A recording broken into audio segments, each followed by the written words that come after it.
Muy buen día, queridos, bienvenidos al Pulso de UPN. El día de hoy, desde la cima del éxito, les saluda a su amiga Salma. Hoy trataremos unos temas un tanto sad, el neoliberalismo en nuestro México querido. Tendremos una serie de entrevistas con especialistas que nos hablarán sobre el tema. A continuación, daremos una breve introducción acerca de este tema con nuestra compañera Mariana. Vamos para allá. Chicos, mi compañero Ángel y yo les vamos a dar un pequeño antecedente, un panorama de lo que es el neoliberalismo en México. Y bueno, Ángel, pues te platico. El intento de imponer políticas neoliberales aquí en México aparece en los años 30. El presidente Lázaro Cárdenas seguía con su política proteccionista, pero vio aparecer un grupo de opositores bastante importante. Estos, además de la crítica política, buscaban cambiar el sistema económico. Años más tarde, en los años 70, se veía claramente las debilidades de la economía mexicana. Cuando el presidente Miguel de la Madrid llega al poder en el año de 1982-1988, la situación era muy delicada. La inflación se había casi duplicado y el desempleo se había disparado hasta un 15%. Mis niños, mis bebés, mis pequeños saltamontes, ¿qué es el neoliberalismo? Ustedes se preguntarán, no lo sé. Yo les responderé. El neoliberalismo es una corriente política, económica y social, apunten, que surge a raíz del capitalismo. Capitalismo, como lo sabemos, es una corriente política y económica. El neoliberalismo es la siguiente transformación. Así es, como la cuarta transformación de Morena Bebé. Pero bueno, ¿esto cómo afecta en la sociedad mexicana? Ustedes podrán decir, no lo sé. Yo les contestaré, no se preocupen, por eso estoy yo aquí. Este modelo afecta en la sociedad porque a los ricos los hace más ricos y a los pobres los hace más pobres. Ahí yo te hablo, Grupo Atlacomulco. Pero bueno, en lo educativo, ¿qué nos enseñan a nosotros? ¿Ser esclavos? ¿Ser más del proletariado? Pues efectivamente. Y esto es solo una pequeña parte de lo que hace el neoliberalismo. Sí, así es. Puede sonar muy feo, pero como lo dije anteriormente, el neoliberalismo es una corriente que hace a los ricos más ricos y a los pobres más pobres. ¿Por qué? Porque quita al Estado de la economía mexicana, dando apertura al comercio privado, a la libre economía, etc. Y hasta aquí mi reporte, Joaquín. Chicos, nosotros los despedimos, esperamos tengan una idea un poco clara de este antecedente y nos vemos a la próxima. La economía en México está bastante bien, pero solo para los riquillos dueños de empresas. Mientras tanto, para la clase trabajadora es todo un caos. ¿Acaso la economía de México es cosa de risa? A continuación, iremos con nuestra reportera Guadalupe, la cual entrevistará a dos grandes especialistas sobre el tema, el licenciado Abraham y la licenciada Tamara. Buenas tardes, mi nombre es Guadalupe y hoy tengo el honor de entrevistar a dos personas muy importantes. Tenemos a la licenciada Tamara Hernández y el experto en economía Abraham González.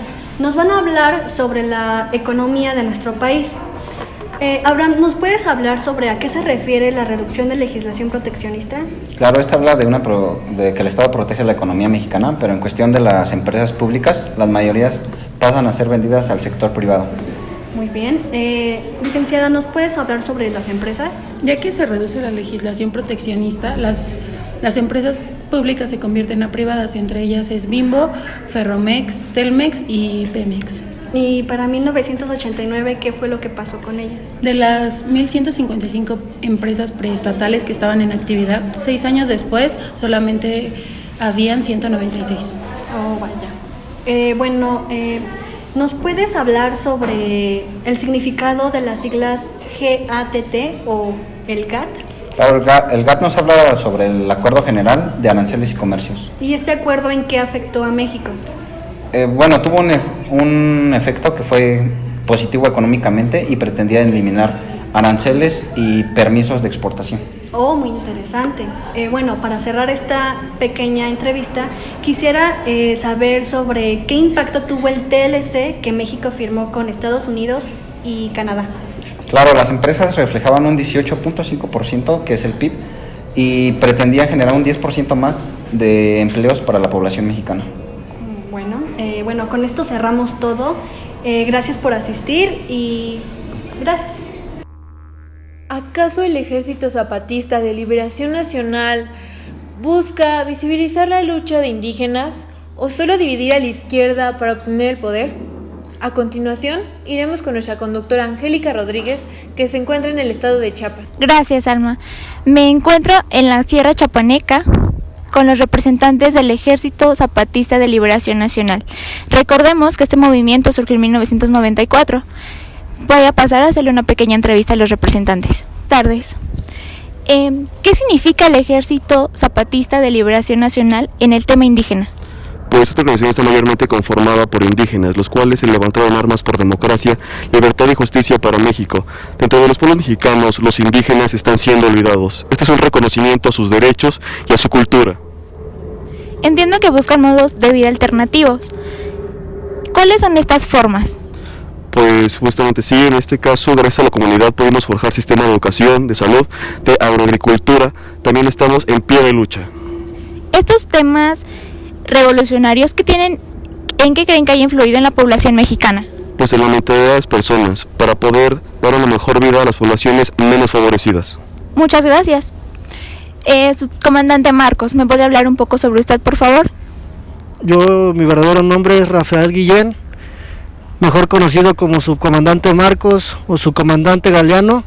Nací en el año de 1957 con la plena convicción y tomando lo que pasó en la Revolución Cubana de 1959 y también aquí en México hacer una revolución guerrillera sin importar la sangre que se pueda derramar, todo en aras de que los campesinos y los indígenas puedan ser liberados.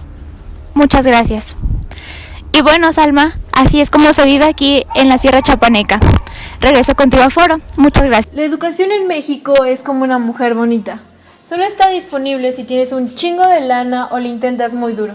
A continuación, tendremos a dos especialistas sobre el tema, la licenciada Valeria y la licenciada Celeste. Cabe mencionar las desventajas de la educación, pues la educación pasó de ser un derecho a una mercancía. El modelo neoliberal eliminó el derecho de la educación con fin de socializar. La educación pasó a ser una inversión, pues se generó una vía para tener altos resultados económicos. Pasó de medio a fin, pues la educación fue sustituida por una moral pragmática. Sin antes mencionar, las ventajas serían la mayor importación y participación, la exportación y la presencia del país en la economía mundial. Para comenzar, la educación que se imparte es la de informar, pero no la de educar. Se ha dado con un atraso educativo, el cual ha sido motivado para tener una dependencia de las grandes potencias. A pesar de los avances educativos, la pobreza sigue en aumento. México se ha caracterizado por vivir en una demagogia educativa, la cual está inspirada en el individualismo, en las personas buenas, pero no en la aplicación de políticas malas. También se han dado medidas emergentes, las cuales se le han dado una continuidad y también pues no tienen una visión de la verdadera realidad. El neoliberalismo en México llega con Miguel de la Madrid, caracterizado por una política injusta, incompleta y dependiente del capital extremo. A continuación, iremos con el doctor Fernando Lira, el cual nos hablará un poco del tema y además cómo es que influye en la educación. Buenos días, mi nombre es Abdi y me encuentro el día de hoy en la oficina del doctor Fernando Lira, quien nos hablará acerca de la política en México.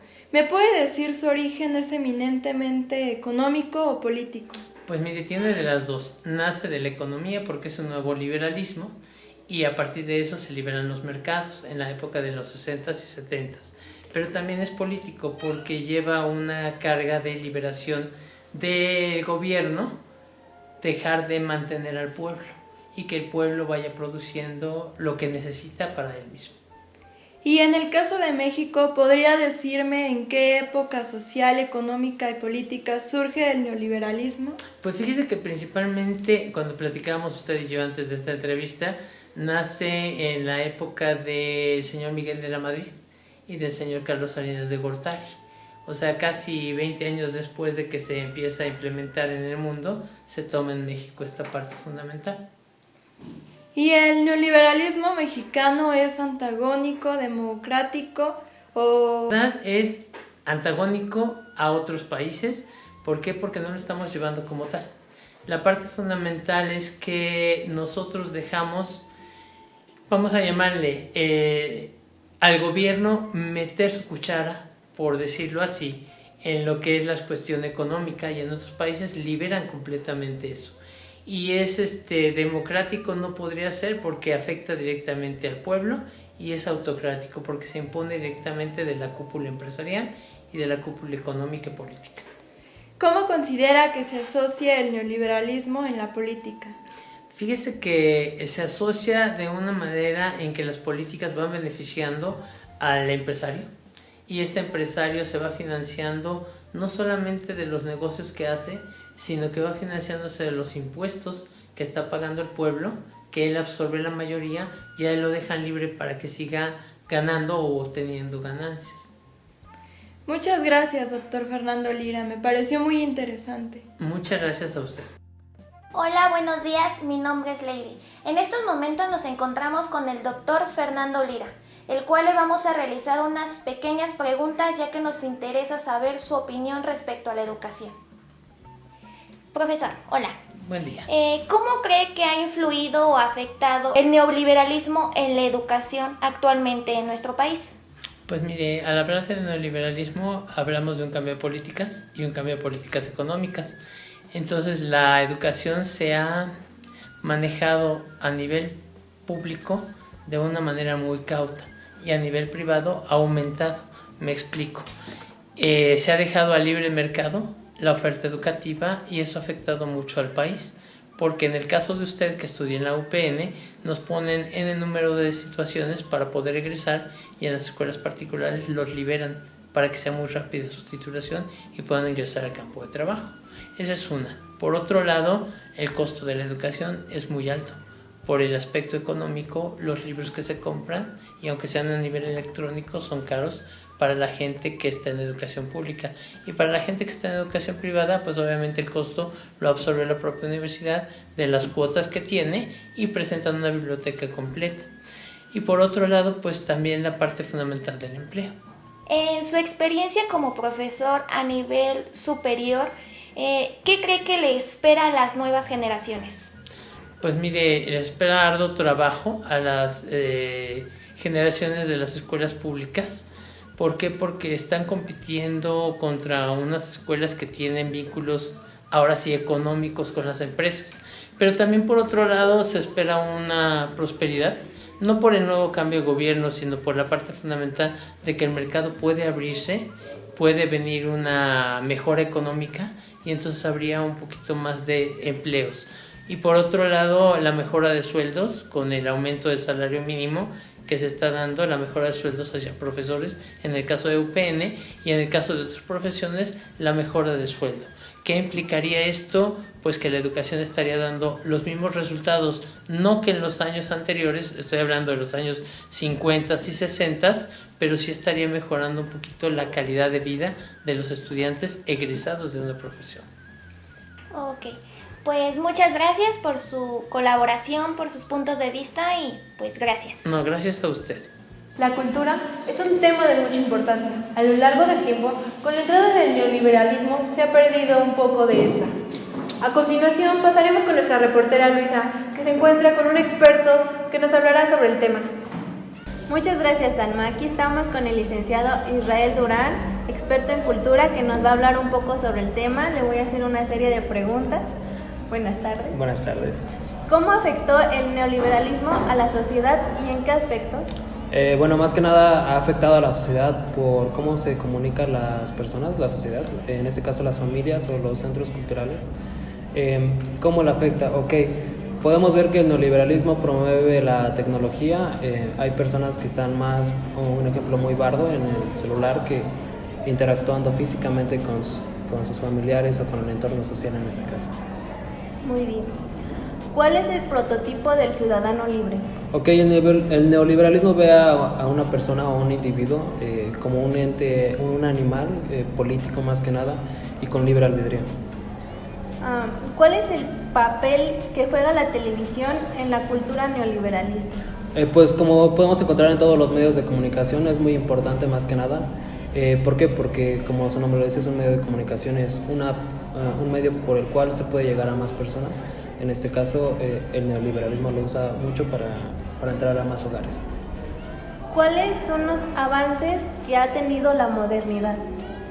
Más que nada la democratización y la vista del ciudadano como un ente político libre de decidir y participativo en su democracia.